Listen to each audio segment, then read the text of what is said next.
Rumi once whispered across time, "The breeze at dawn has secrets to tell you. Don't go back to sleep." But what are these secrets? And why must they be heard in silence before the world awakens?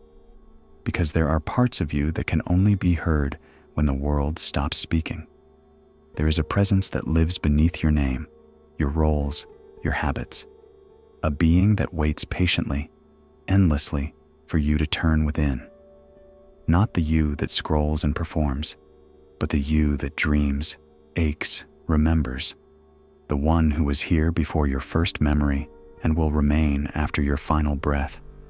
That self is not found in the crowd. It is born in solitude. In the next few minutes, we will walk with Rumi into the sacred terrain of the soul, into the silence where the truth first begins to breathe. We will speak of the power of being alone, not as an escape, but as a return. We will explore what it means to face the void, to know yourself, and to dissolve the illusion that you were ever disconnected from love. This is the spiritual path Rumi walked. This is the journey inward. We fear being alone, not because we dislike silence, but because in silence the masks fall. In the presence of others, we learn how to shape ourselves. We learn what to say to please, how to move to belong, how to smile to be accepted. But in solitude, there is no audience. There is no script. There is only the echo of your own breathing, the slow rhythm of your thoughts unfolding, the weight of presence pressing inward. And it is there in that still chamber that the journey truly begins.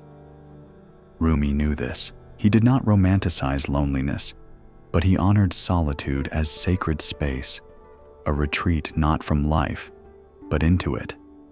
He once wrote, "A little while alone in your room will prove more valuable than anything else that could ever be given you." These words are not poetry.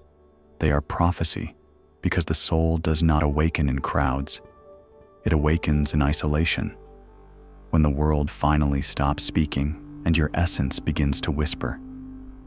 In solitude, you begin to notice things you never had the time or courage to see.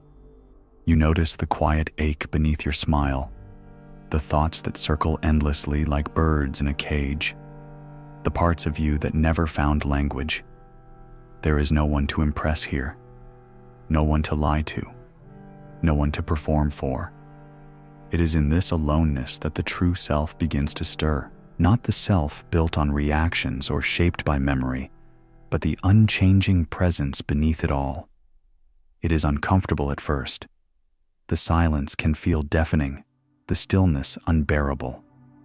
Because we are not used to witnessing ourselves without distraction. We are used to running from pain, from truth, from the vast unknown of our own hearts. But if you stay, if you remain seated in the fire, something starts to soften. The racing thoughts settle. The armor begins to loosen. The stories you've told yourself about who you are, what you lack, what others did to you, they begin to dissolve. What's left is raw, real, and utterly human. And in that rawness, you are no longer fragmented. You are whole. The purpose of solitude is not to isolate you from life, but to reconnect you with it. Because how can you truly meet another if you have never met yourself? How can you love someone honestly if you have not stood in the mirror and faced the parts of yourself you've long disowned? In solitude, you begin to integrate. You begin to forgive. You begin to remember that you are not your wounds, not your past, not your failures. You are the one who sees them all. You are the witness, the eternal awareness that was here before the pain and will be here after the healing. This awareness is subtle. It does not announce itself. It waits for your surrender. And when you finally stop fighting the moment, when you no longer resist your own company, it rises, quiet, expansive, like a gentle sunrise over an ancient sea. There is a reason every mystic has wandered into the desert, into the forest, into the cave, not to escape the world, but to peel away its illusions, not to become holy, but to become real. Solitude is not an absence. It is a fullness of insight, of clarity, of communion. It is the place where God speaks, not in thunder, but in stillness. It is the moment when you realize that your deepest wisdom has been inside you all along, buried beneath the noise you once mistook for life. In this sacred quiet, you begin to hear your soul, not as a voice, but as a knowing, a presence that does not need to explain itself. It just is, and for the first time, you feel that being is enough. You do not need to do. You do not need to prove. You are allowed to simply exist, and that existence is holy. But solitude is not always gentle. As you dive deeper, you will meet shadows. You will confront the memories you buried, the emotions you numbed, the desires you denied. And this is where many turn back. They say, "I am too broken. I cannot handle this. I don't want to feel this much." But these are the growing pains of returning to yourself. Healing is not always light. Sometimes it is a deep and necessary darkness, a reckoning, a dismantling of everything false so that what is real may rise. And if you can remain through this dismantling, if you can resist the urge to run when your inner world begins to tremble, then you will discover something extraordinary beneath the rubble. A silence that is not empty but infinite, a space that is not hollow but sacred, a presence that is vast, ancient, and alive. This is the threshold of the void. It is not something you find, it is something you fall into. And here, language fails. Here the intellect surrenders, because this is no longer the realm of the self you thought you were. This is the beginning of the great undoing. The moment you stop seeking answers and instead begin to dissolve into the question itself.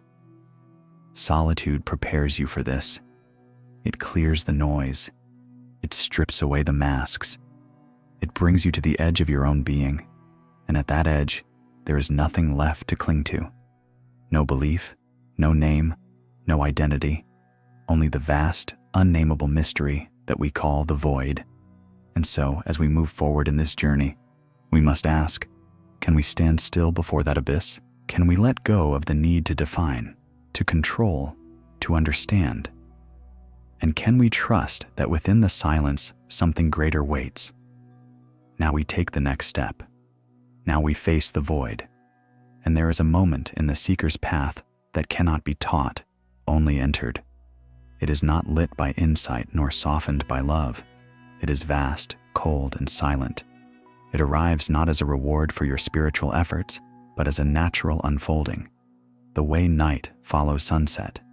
This is the void, not a metaphor, not a crisis, but a living encounter with the raw, borderless silence that lies beneath all things. After the shedding of distractions, after the peeling away of masks in solitude, something begins to press in on the edges of your awareness. A stillness too wide to grasp. A space that stares back. You feel it in your bones. This is not the quiet of comfort. This is the quiet that dissolves identities. And it is terrifying because everything you thought you were begins to loosen. The mind panics. The ego resists. It wants to label, to cling, to run. But there is nowhere to run in the void. There is only the invitation to stay, to surrender, to dissolve. Rumi did not fear the void. He lived in it. He danced within it. He whispered, "Why are you so afraid of silence? Silence is the root of everything. If you spiral into its void, 100 voices will thunder messages you long to hear." And he was right. But those messages do not come immediately. First comes the trembling, the disorientation, the loss of all anchors. You begin to realize how much of your life was built on noise, not just external noise, but internal noise. Stories, fears, ambitions, identities, all of it begins to fade here. You are no longer the child seeking approval, the worker chasing success, the lover searching for completion. You are simply present. But to become that presence, everything else must die. The void is not a place of punishment. It is a womb, a sacred chamber where all things are unmade and remade. But it is not gentle. It offers no comforts, no consolations. It demands your full surrender, not as a test, but as a passage. You cannot take your name through the void. You cannot carry your beliefs, your trophies, your wounds. You must walk naked into that darkness, stripped of past, future identity. And yet what you find there is not absence, but essence, not hollowness, but wholeness. The void is not the end of you. It is the end of who you are not. There is a silence that heals not by speaking, but by holding. It holds all your contradictions. It holds your shame and your beauty, your strength and your sorrow, your longing and your fear. It does not judge. It simply absorbs. It reflects back not your image, but your being. And for the first time, you begin to feel what has always been there, an unmovable, unchangeable awareness that is untouched by time or story. This awareness is not personal. It does not belong to you. It is not yours. It is you. And once you've touched that silence, once you've been held by it, you know something that cannot be forgotten, that everything you've ever searched for was never outside you. It was buried beneath the noise you clung to in fear. But the void is not a place to live forever. It is a crossing, a doorway, a sacred gate through which all seekers must pass. And what lies beyond it is not more silence, but presence. Life, real life, not the life of compulsions and roles, but the life that moves through all things with clarity and grace. The void clears the field. It breaks the old shell, and from that brokenness, something new begins to stir, not as an idea, but as a living experience. You wake up. You open your eyes not outwardly, but inwardly. And what you see is not form or shape, but now you see presence. But before we speak of presence, we must honor this place we now stand in. We must give thanks for the unmaking, for the terrifying silence that stripped us of our false selves. Because without it, we would never have remembered who we are. The void does not destroy. It reveals, and what it reveals is a mystery beyond thought, beyond language. You cannot speak it. You can only become it. And when you do, when you emerge from that sacred dark with no name and no map, you do not return as who you were. You return as awareness itself. So breathe. Let what was die. Let what was false be buried. Feel the weight of silence not as a burden, but as a blessing. Let the stillness fill you, not to numb, but to open. Let it open the space where the next truth can rise. And when it does, you will not need to understand it. You will feel it in your breath, in your heartbeat, in your feet on the ground. You will feel that something has shifted, not because something was added, but because something false has fallen away. And now from this silence, from this sacred void, we take our next step, not back into the world of distraction, but forward into the light of presence, into the quiet miracle of being fully here.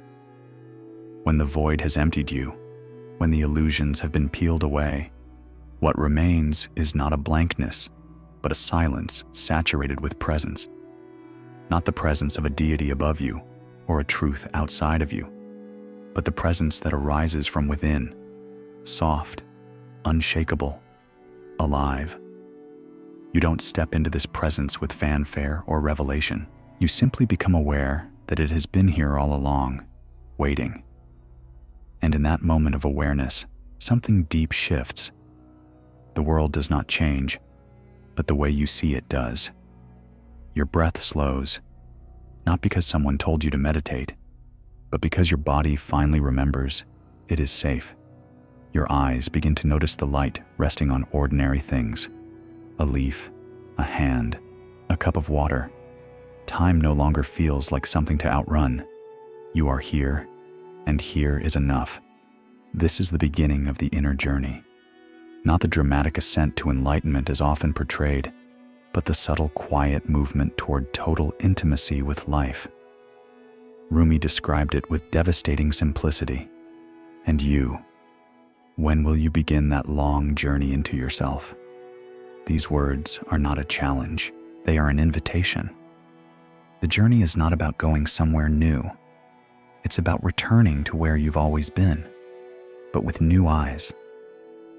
And what those eyes begin to see is not mystical or strange. It is profoundly human.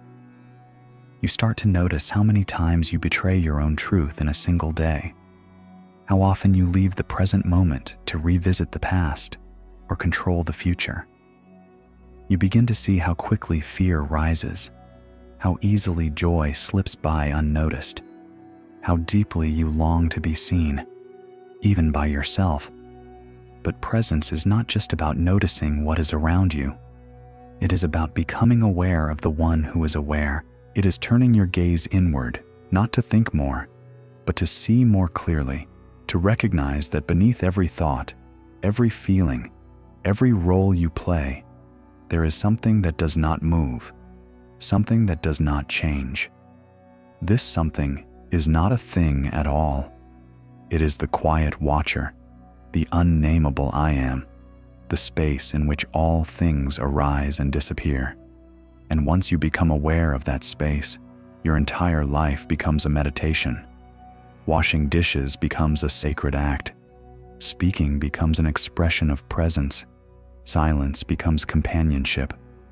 Rumi danced on the edge of this awareness not as a concept, but as a lived reality. His whirling was not performance, it was surrender, a dissolving of the self into the now. He did not seek to escape the world. He spun deeper into it until the boundaries between inner and outer self and other melted like mist in sunlight. And that is what presence does. It dissolves the imagined borders. You no longer see yourself as separate from what you observe. You are not in the world. You are of it. The tree is not over there and you over here. There is only experience unfolding, and in that unfolding a quiet ecstasy. This presence does not ask for rituals. It does not need dogma. It asks only one thing: your attention. Not the narrow attention of control or analysis, but the soft attention of love, the kind of attention you would give to a child learning to walk, gentle, patient, without demand. When you give your life that kind of attention, it begins to speak, not in words, but in feelings, in signs, in the subtle movements of intuition. The universe becomes less of a machine and more of a mirror, reflecting not your desires, but your essence. And you begin to walk not with plans, but with presence. You begin to live as a response, not a reaction. But this journey is not without its challenges. Presence reveals everything, especially the parts of you you've hidden. The inner journey is not always a path of light. It will take you through sorrow, anger, envy, emptiness. But presence holds it all. It does not reject. It does not fix. It simply sees.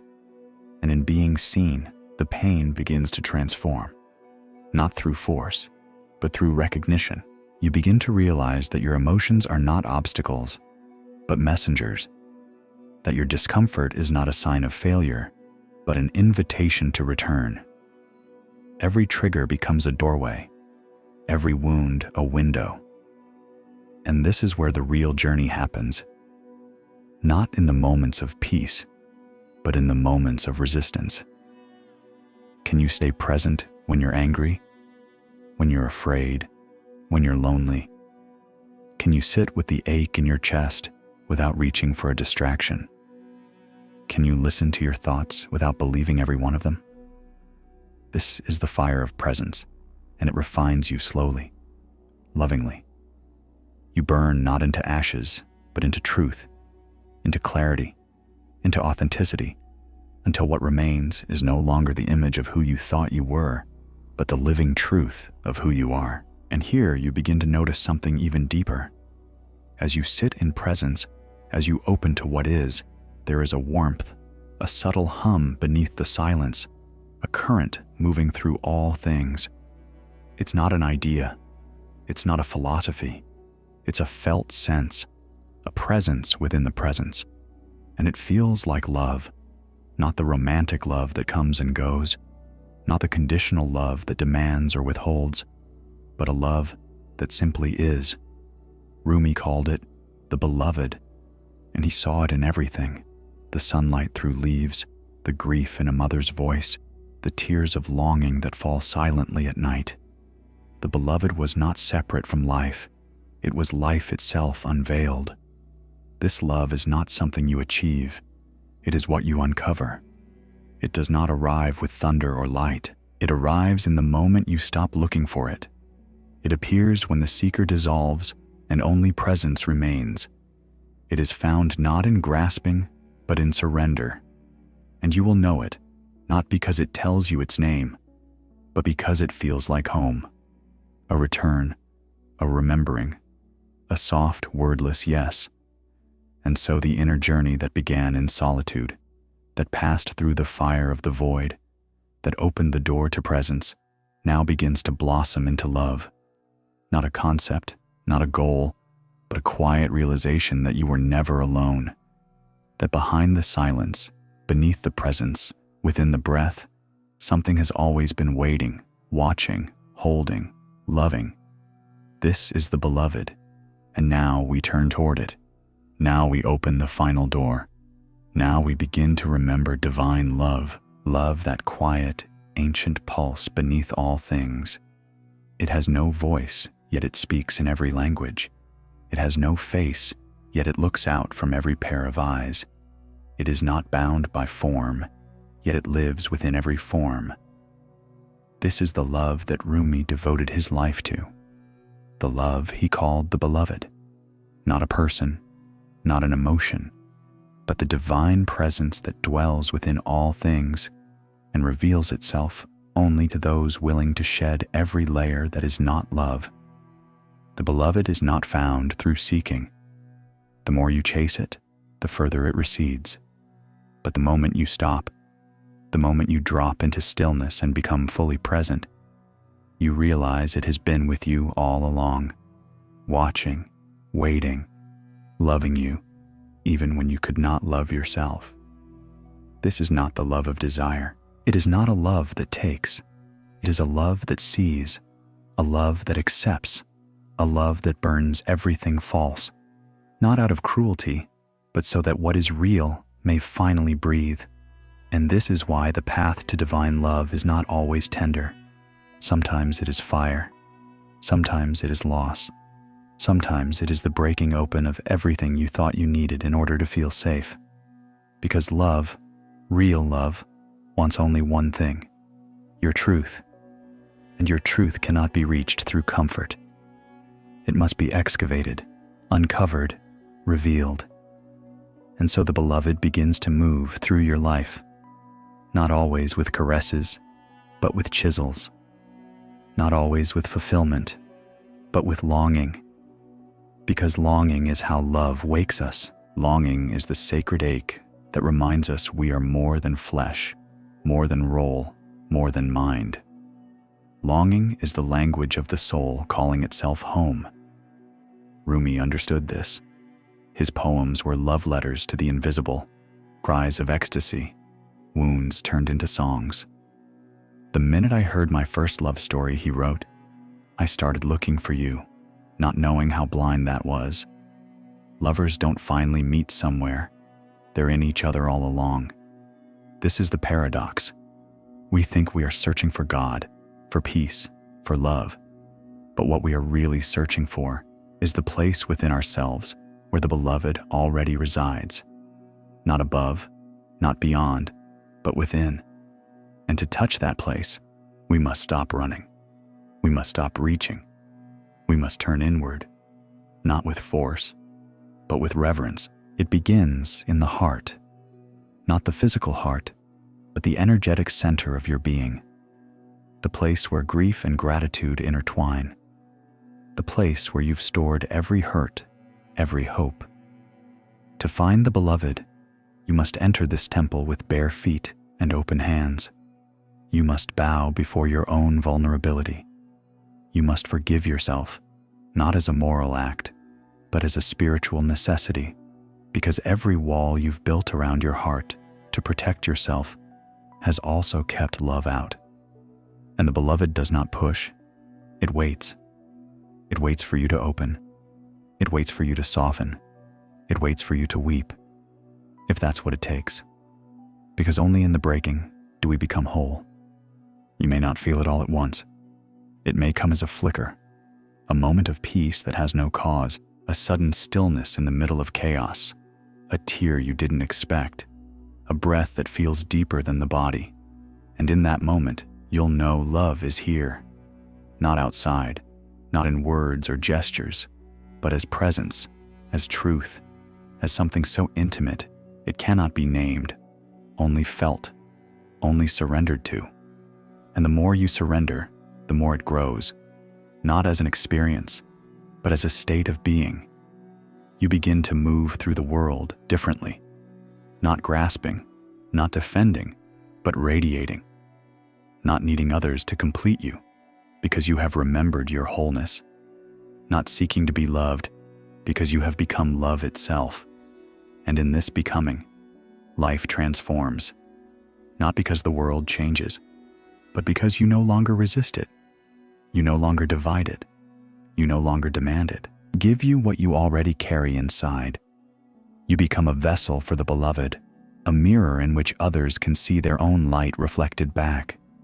This is not theory. It is the living, breathing truth of your soul. And once it awakens, it will never let you forget. Even when you fall asleep again, even when you doubt, even when you feel lost, the beloved will call you back through dreams, through pain, through beauty, through silence. And each time, it will ask the same question. Will you love again? Will you open? And if you say yes, something miraculous happens. Life begins to dance with you, not just the joyful parts, but all of it. Sorrow becomes sacred. Anger becomes energy. Loneliness becomes intimacy. You begin to see the beloved in everything, in the wind that touches your face, in the stranger who smiles, in the ache that refuses to leave. You realize that nothing has ever been separate, that even your suffering was a form of love.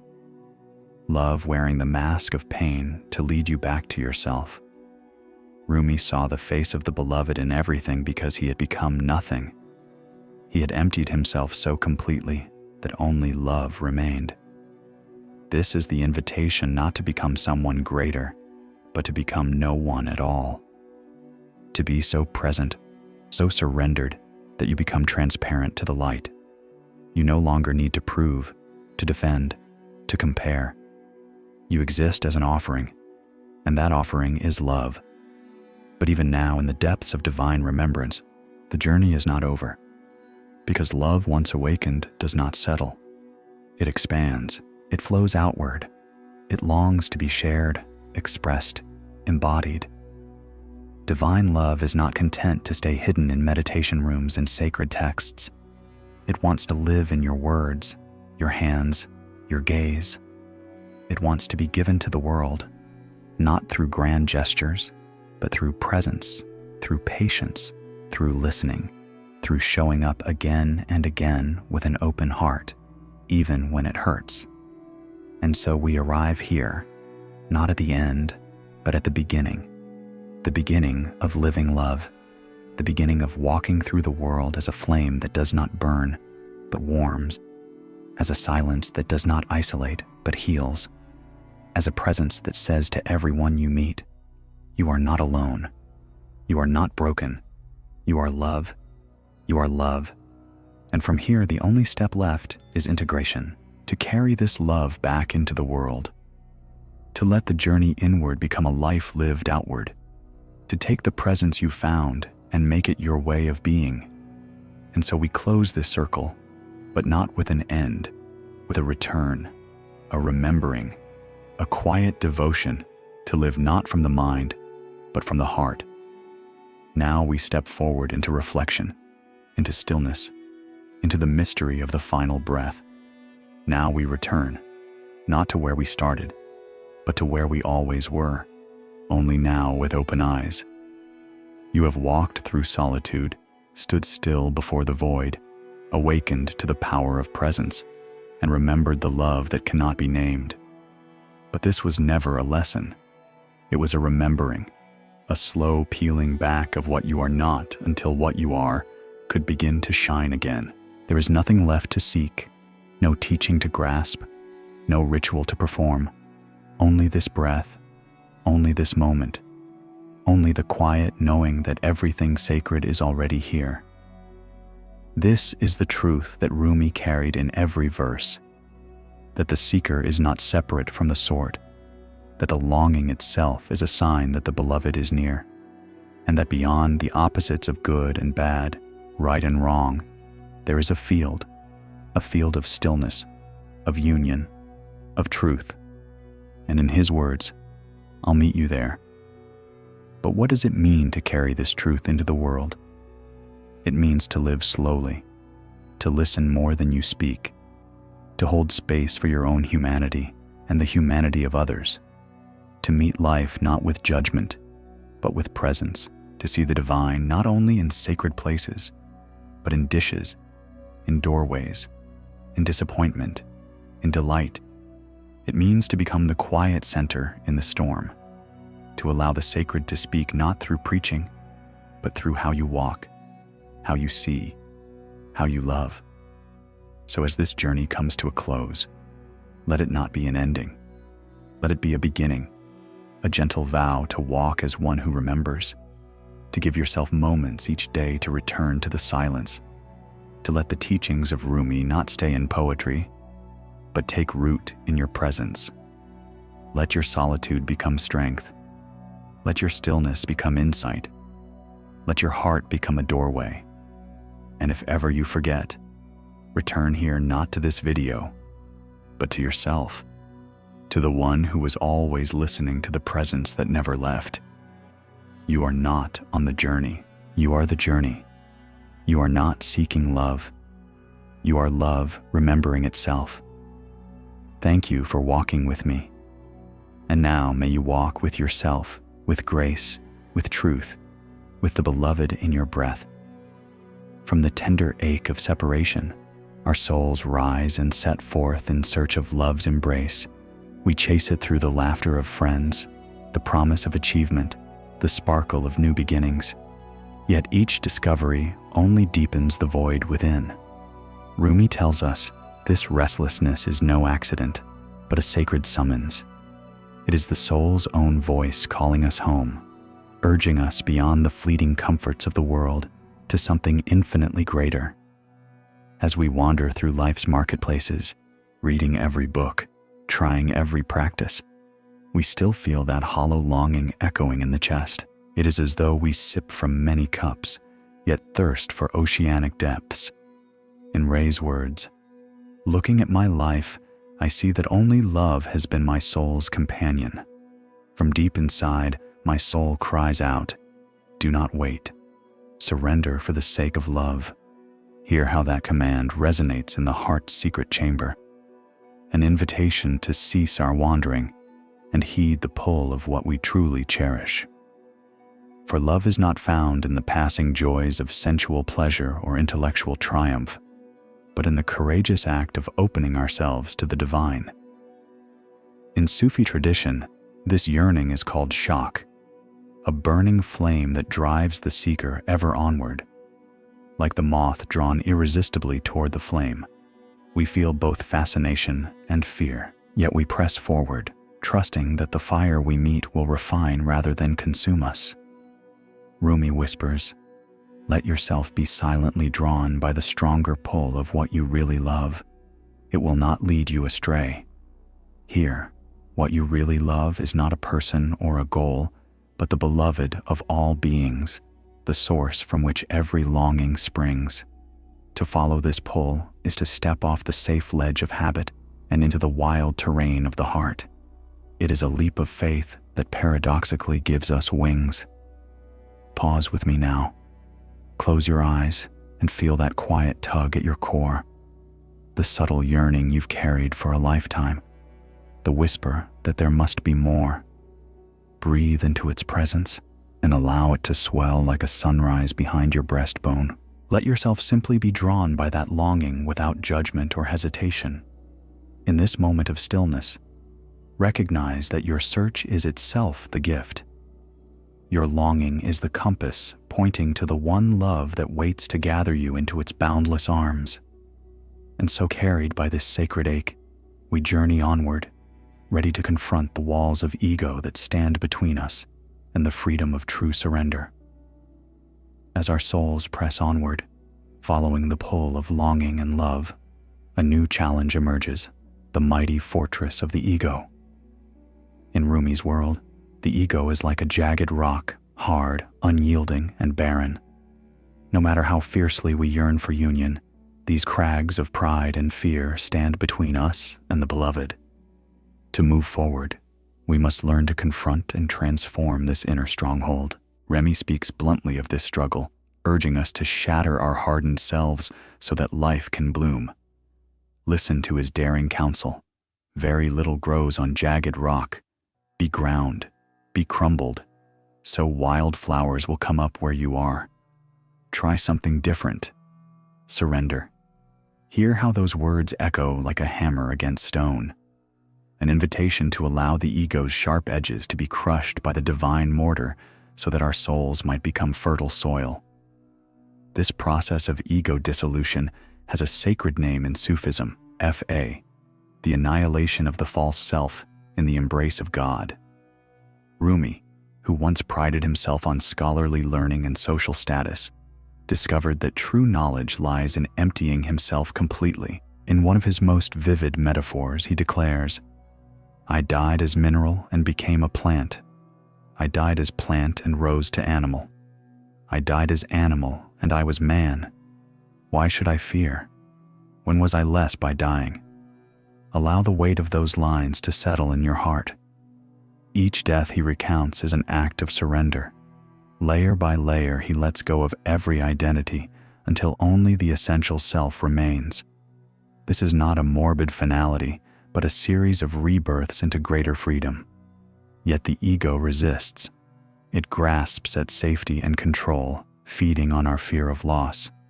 It whispers, "If you let go, you will vanish." So Rumi presses us to conquer this inner tyrant. In another poem, he reminds us, "Conquer your selfish self, then all your darkness will change to light." Notice how he pairs the act of conquest with transformation. By bravely facing and mastering our self-centered impulses, we invite the radiance of the divine to flood those shadowed places. This confrontation is not a violent struggle, but a dance of awareness. When envious thoughts arise, when pride swells at praise, when fear makes us cling, these are the moments the ego shows its face. Rather than push them away, we turn toward them with compassionate curiosity. We name the feeling. We feel its shape in our chest, and we offer it to the beloved. In doing so, the ego's flimsy walls begin to soft. The modern seeker might think of this as the work of inner alchemy, transforming lead into gold by this simple act of attention and love. Rumi underscores that no force of willpower alone can shatter the ego. It is the light of divine love that dissolves our hardness. As he writes, "Cleanse your heart of all weeds, and in its place, the wild flowers of humility, compassion, and gratitude begin to sprout." Now pause for a heartbeat and feel into your own heart. Notice where the chest feels tight or anxious. Perhaps it guards a long-held grudge or cradles the fear of being unlovable. Let these discoveries be your invitation to surrender. Recognize them as the last strongholds of the ego that must be offered up if you wish to draw closer to the beloved's light. As we complete this step of confrontation, remember that Rumi's path is not about self-denial, but self-realization. In breaking down the ego's barriers, we uncover the radiant self beneath, an enduring presence that no fear can touch. Having met the ego's resistance face to face, we stand ready to learn the art of trusting the unseen. For the next step on our journey is to release the fragments we cling to and open ourselves to the silent embrace of surrender. Here at the edge of the known, the heart quivers with both fear and hope. We have glimpsed the shadows of the self and tasted the sweetness of yearning. Now Rumi beckons us to take the final daring step beyond all hesitation. In his resonant command, we hear both challenge and compassion. How did you get here? Close your eyes and surrender. Pause. Let those words fall like petals onto your spirit. To render in Rumi's teaching is not defeat, but the highest act of trust, yielding our tight hold on control so we may be carried by a wisdom far greater than our own. The surrender is to release the mind's restless chatter and open to the unseen currents of the divine. As we close our eyes, the world's distractions fade, revealing a still flame flickering at the center of our being. Rumi guides us deeper into that silence. Stop. Open up. Surrender to the silence. Stay there until you see you're looking at the light with infinite eyes. These lines form a roadmap. First, we stop the endless mental spinning. Then we open our hearts, allowing defenses to soften. Finally, we rest in the hush until its hidden radiance becomes our new vision. Across traditions, this principle shines. Christians pray, "Thy will be done." Taoists practice wui, effortless action. Sufis speak of tawakkul, divine trust. In every tongue, surrender is the door to true freedom. Let us practice this together now. Recall one worry you have carried, a fear of tomorrow, a need for approval, a longing unmet. Feel its weight in your chest. With each inhale, gather courage. With each exhale, imagine placing that burden into the hands of the beloved. Sense it lift away, dissolving into infinite embrace. Notice how your body softens as you release. The tightness loosens, your shoulders drop. A quiet ease spreads through your limbs in the space left behind. Feel the pulse of trust and openness to whatever comes. Secure in the knowledge you are held. This is not a one-time event, but a doorway you may revisit again and again. Each act of surrender, however small, a forgiving word, a surrendered expectation, a moment of silent prayer, widens that portal of freedom in your heart. Remember, when we surrender our small self, we do not vanish. We discover the true self, the radiant core Rumi calls the friend within. In that belonging, all fear dissolves and our spirits are set free to dance in the light. As you open your eyes, carry this quiet power into your day. Let surrender guide your steps, trusting that in giving up all you gain all. Now we move into the heart of Rumi's teaching, surrendering to divine love. After the daring act of letting go, our souls stand open like empty vessels beneath the sky. In that openness, the beloved's love pours in, transforming every wound into a wellspring of grace. Imagine a cup of dark bitterness, your fear, your shame, your sorrow. Rumi shows us that through love, this cup becomes golden wine. He writes, through love, all that is bitter will be sweet. Through love, all that is copper will be gold. Through love, all pain will turn to medicine.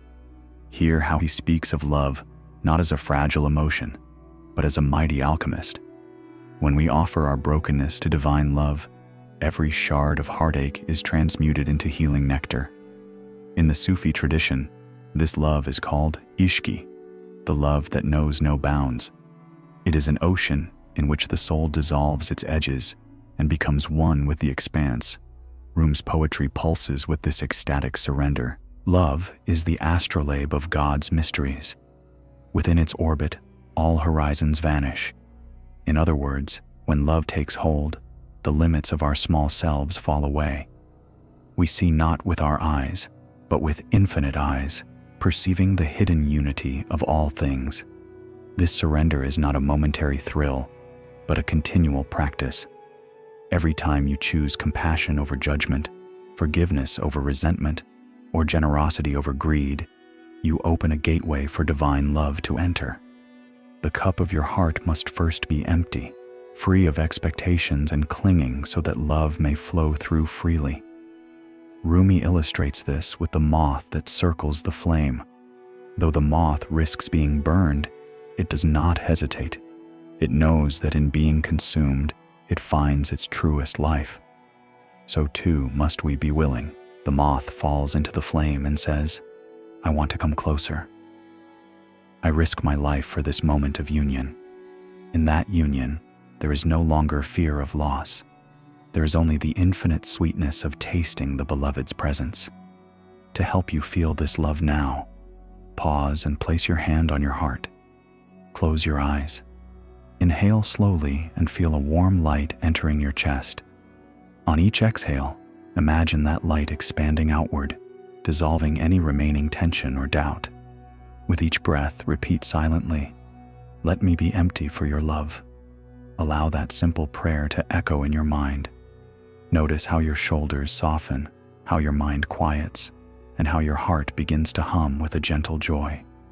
This humming is the voice of love stirring within you, a melody as old as creation itself. Rumi's own life was a testament to this devotion. After losing his beloved Shams, he did not retreat in bitterness. Instead, he penned thousands of ecstatic verses, pouring his pain into poetry and his sorrow into song. His grief became a ceremony of love, where every tear was a gem of divine remembrance. He taught that in final surrender, when all else is stripped away, we discover the beloved's face in every drop of existence. He proclaimed, "Let the lover be disgraceful, crazy, absent-minded. Someone sober will worry about things going badly. Someone completely submerged in love doesn't even see how ugly that lover is. To that one, beauty is the lover's inner face." In this radical vision, love transforms not only our pain, but our very perception. We begin to see the world and ourselves through the beloved's eyes. As this segment draws to a close, remember that surrender to love is not a one-time achievement. It is a dance of continual yielding, a daily recommitment to open our hands and our hearts. Each time you choose love over fear, over isolation, over ego, you step deeper into true freedom. Carry this embrace into your day. Let your words be soft, your actions be kind, and your gaze be gentle. In every moment of mindful love, you practice the sacred art that Rumi so passionately lived. And in doing so, you become a living poem of surrender, echoing his melody of union for all the world to hear. In the tapestry of Rumi's life, no thread shines so brightly as his meeting with Shams of Tabriz, the wandering mystic whose name means sun. Their encounter was not merely a passing friendship, but a sacred conflagration, a divine spark that ignited Rumi's soul and transformed him from scholar into poet-lover. Imagine 13th century Konya, a city of scholars and jurists. Rumi, revered for his erudition and eloquence, lectured at the madrasa by day and hosted gatherings of seekers by night. Yet beneath his respected exterior, a holy longing still burned.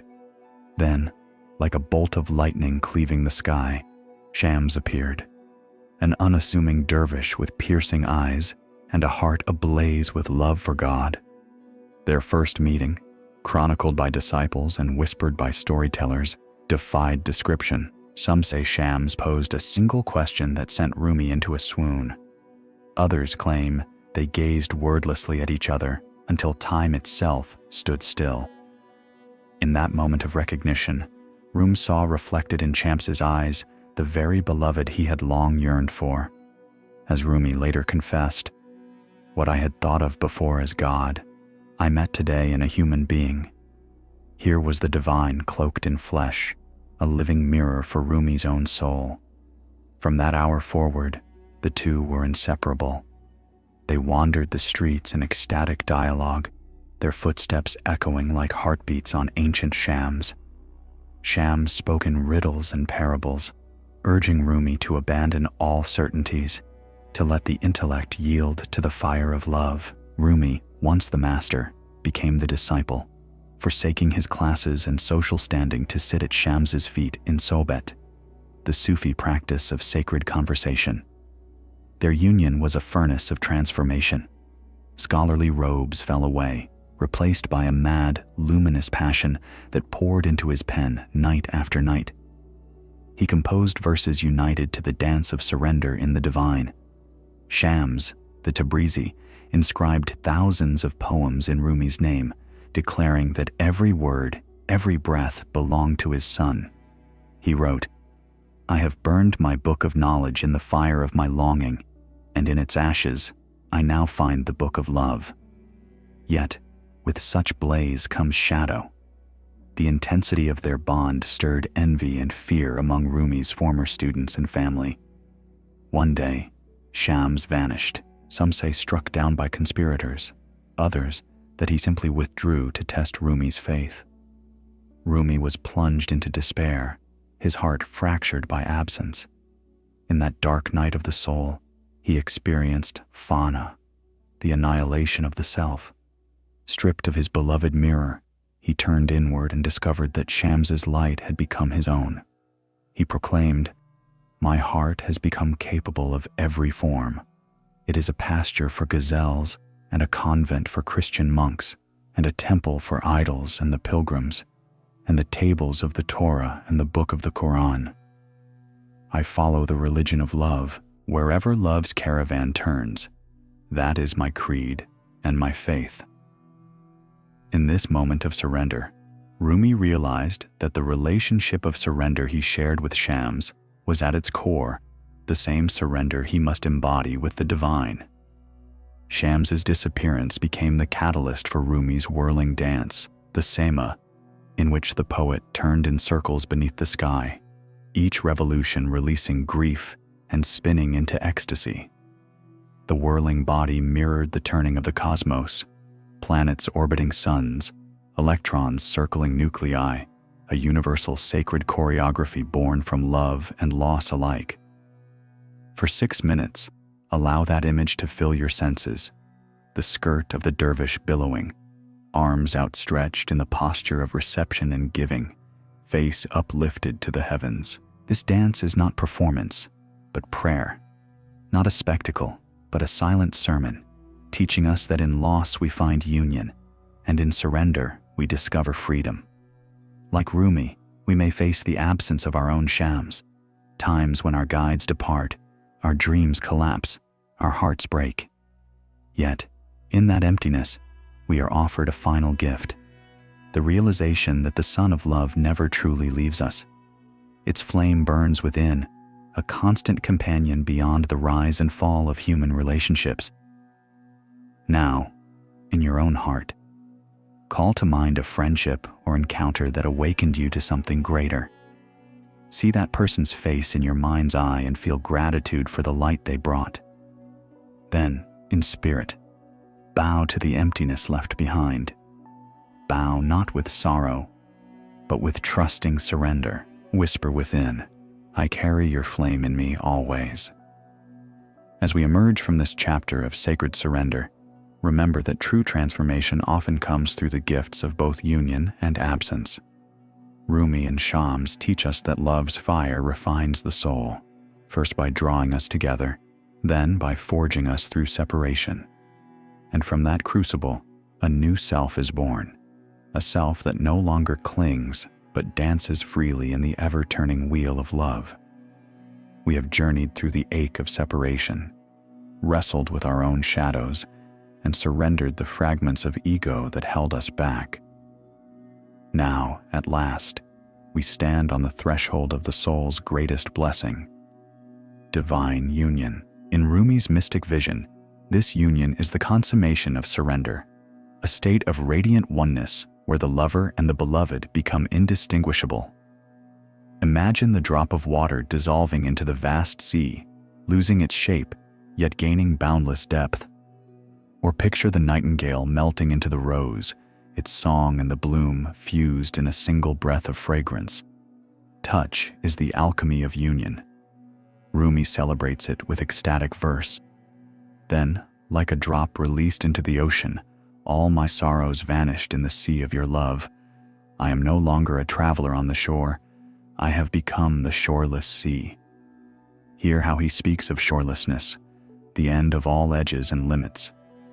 When we truly unite with the divine, our individual borders dissolve. There remains only the infinite embrace of love itself. Across his poetry, Rumi returns again and again to the image of light flooding a darkened chamber. He writes, "In the sweetness of friendship, let there be laughter and sharing of pleasures, for in the dew of little things, the heart finds its morning and is refreshed." Here, little things are our everyday moments, our breaths, our smiles, our quiet gratitude. In union, these small acts become windows to the eternal, each one reflecting the beloved's face. Let us pause for a moment and feel into that truth. Close your eyes and envision a single beam of sunlight piercing a dusty room. See how the light does not fight the dust. It simply shines. In the same way, divine union is not an act of force. It is the natural consequence of having offered the self fully, of surrendering without reservation. We do not become love by trying harder. We become love by being emptied of all that is not love. Rumi describes this process as both death and rebirth. He proclaims, "Die before you die, so that when death comes, you may laugh and say, 'What a pleasing way to depart.'" In this light, the death he speaks of is the final relinquishing of the small self. When that self is gone, what remains cannot die because it is neither born nor destroyed, but is the everlasting essence that animates all creation. In that state, we discover our true freedom, not freedom from circumstances, but freedom within them, the ability to live with equanimity, joy, and an open heart, regardless of life's ebb and flow. Rumi captures this joy in a single line. "Why should I be unhappy? Every parcel of me is in full bloom." Close your eyes once again and feel that full bloom within. Sense the warmth spreading from your heart to every cell, an inner spring that never dries up. This is the living testimony of divine union, a joy so deep it remains untouched by passing storms. Yet, union is not an endpoint, but a continuous dance. Just as the sun rises and sets, yet always remains, so too does the presence of the beloved shine through our days and nights. Rumi likens it to the whirling dervish whose arms are open, one hand to heaven, one to earth, receiving and giving in a seamless flow. As you listen, imagine yourself as that dervish, spinning gently in the warm light, your heart at the center of the sacred swirl. Practice now this visualization. Stand or sit comfortably. Extend your arms as if embracing the sky and earth at once. Soften your gaze. Inhale slowly, drawing in the light of union. Exhale gently, radiating that light back into the world. Repeat silently, "I am one with all that is." Feel how each cycle of breath carries you further into the vastness of the beloved's embrace. As the music swells, remember that this unity transcends all duality. Rumi writes, "Out beyond ideas of wrong and right, there is a field. I'll meet you there. There, in that field beyond, that unbounded expanse of love, you are neither seeker nor sought, neither lover nor beloved, but simply presence itself. All stories dissolve, leaving only the radiant."